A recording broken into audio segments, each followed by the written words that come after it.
美国通胀削减法案即将于明年1月1号正式生效。该法案被欧盟官员视为对欧洲经济生死攸关的挑战。欧洲方面近来密集发声，希望美国停止歧视做法，并警告将采取应对措施。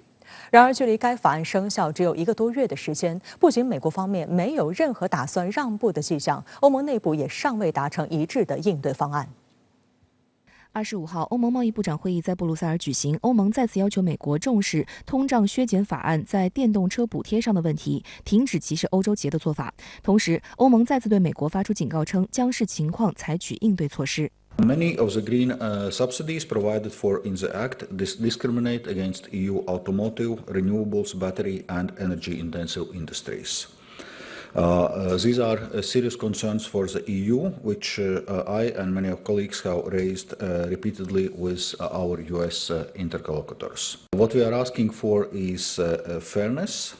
We want and expect European companies and exports to be treated in the same way in the US as American companies and exports are treated in Europe.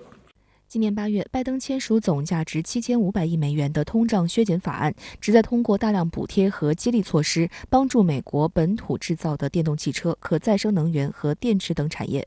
不仅如此，自去年以来，美国以各种名义通过的多项法案，例如两党基础设施法案、芯片与科学法案等，都包含了歧视性的电动汽车补贴条款，招致了包括美国盟友在内的世界多国的反对和批评。分析指出，美国这一连串措施，一方面诱迫各国企业赴美建厂，一方面大搞脱钩断链，扰乱了全球产业链供应链，加剧了全球经济衰退风险。面对欧洲地区的投资正大量流向美国的现状，欧盟官员指出，欧洲本想秉持开放的贸易规则，而美国却让欧洲沦为了受害者。彭博社记者在采访东布罗夫斯基斯时问道，如果拜登政府不回应欧洲的诉求，双方会不会回到特朗普政府时期的关税大战？东布罗夫斯基斯回答称，考虑到美欧正在共同应对俄乌冲突，此时更需要合作与团结，暗示美国不应在此特殊时刻对欧洲背后捅刀。EU and US share a strategic partnership, and I would say it's especially important in a current geopolitical context when we are dealing with Russia's aggression against Ukraine. So it's important that we are cooperating and we are united, and that's indeed why it's so important that this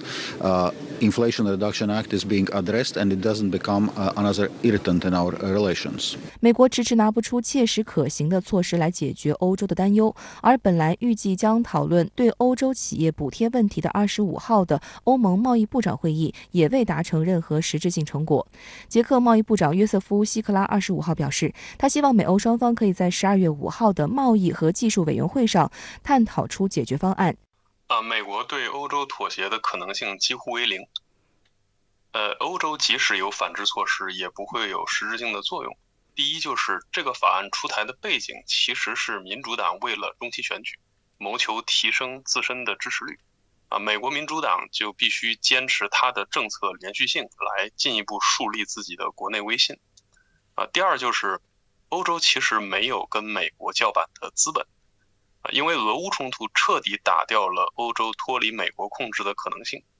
它在安全上高度依靠美国的情况下，经济上不太可能强硬到底。分析人士指出，通胀削减法案只是美国坑害其盟友的众多单边主义霸权行径之一。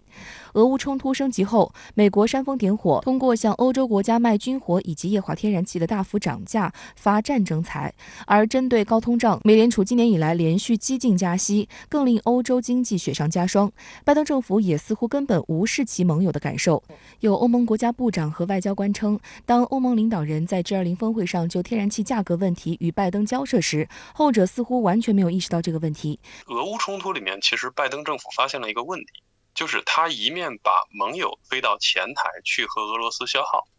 一面逼迫第三方国家去选边站队，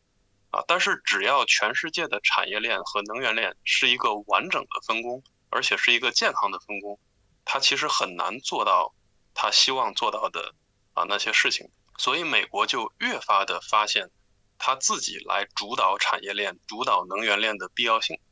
而下周，法国总统马克龙将对美国进行国事访问，届时会就通胀削减法案及能源问题与拜登商谈。据路透社报道，马克龙计划在与拜登的谈判中打中国牌。一位匿名法国外交官员称：“我们的卖点将是，现在显然存在来自中国的挑战，我们可以帮你让其他欧盟国家在此方面不再天真，但你不能既要求我们在中国问题上帮你，同时又对我们实施通胀法案。”中国毫无疑问是目前国际贸易性价比最高的一个大国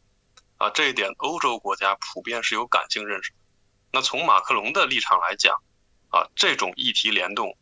就是外交和经济，我只能为了美国损失一个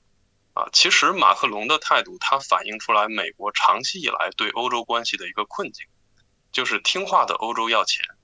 不要钱的欧洲不听话，就是希望欧洲既不要钱还听话，这是一种不符合逻辑的意识形态幻想。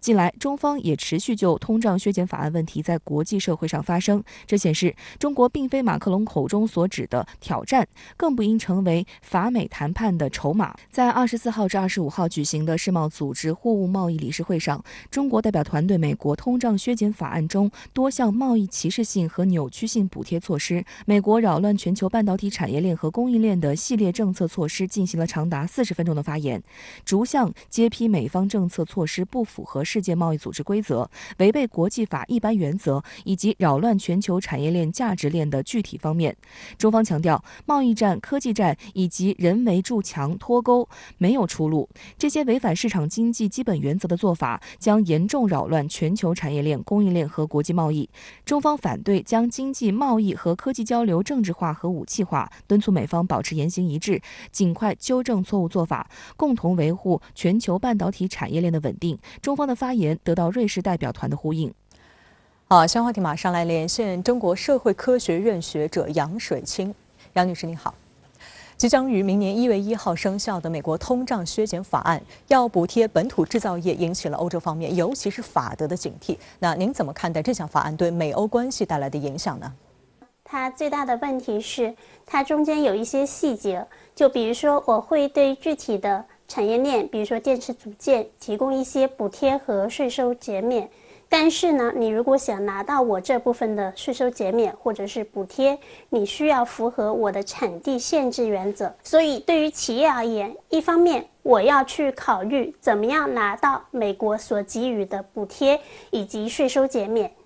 另一方面为了拿到这个钱，我肯定是需要调整我的采购商。比如说我的供应商如果不是在它规定的北美地区，我就得逐步的把这个供应商给调整过来。所以对于非北美地区的企业而言是非常不公平的，因为你在用一种产业补贴的方式来迫使企业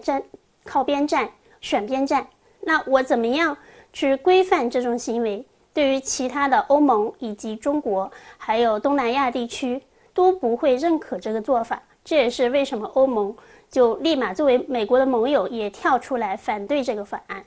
所以这里是最为关键的。那这个法案会对全球的格局造成什么影响？如果说依据这个法案继续这么推行下去，美国的这个企业它会重新布局自己的供应链上的合作方，那不在北美地区的企业会慢慢的被美国的这些服务商所取代。实际上对美墨加自贸区里面的就业也好，或者说企业的这个市场也好，都是一个极大的利好。那同时呢，在非北美地区的企业也会调整产业链，比如说我去北美地区建厂，那就会自然而然拉动当地的就业，给当地创造税收，而其他地区都会受损。法国总统马克龙已经预告，下周访美将重点就通胀削减法案和拜登讨论。那外界关注美欧会否因此引爆贸易战？那对此您怎么看呢？首先，从美国目前国内的政治局势来看，通胀削减法案能否顺利实施，我们也是存在疑问的。一方面，共和党代表了传统能源的利益，而通胀削减法案实际上是支出了大量的金额和补贴去支持新能源产业，这是民主党的一贯做法。我们关注到美国中期选举，实际上共和党已经拿回了众议院，所以众议院又称为美国的钱袋子，就是你不管是要花钱还是与财税相关的、预算相关的，都得通过众议院的通过才能往下实施。所以未来对于通胀消减法案能否按当时的法案的落地去具体实施这么多的金额的补贴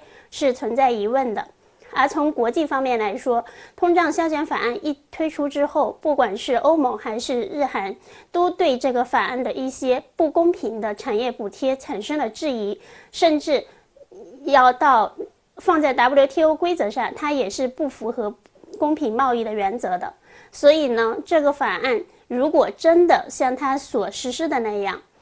首先是法国和德国会对它进行一个反制。那反制的做法有很多，因为我们关注到美欧实际上在21年它的这个整个的贸易额是7000多亿美元。那此前呢，在之前特朗普时期，其实美欧已经就这个关税问题进行了一轮的较量。不管是在钢铁和铝，还是葡萄酒、汽车等产品领域，双方都是一个我对你征收之后，你对我反制，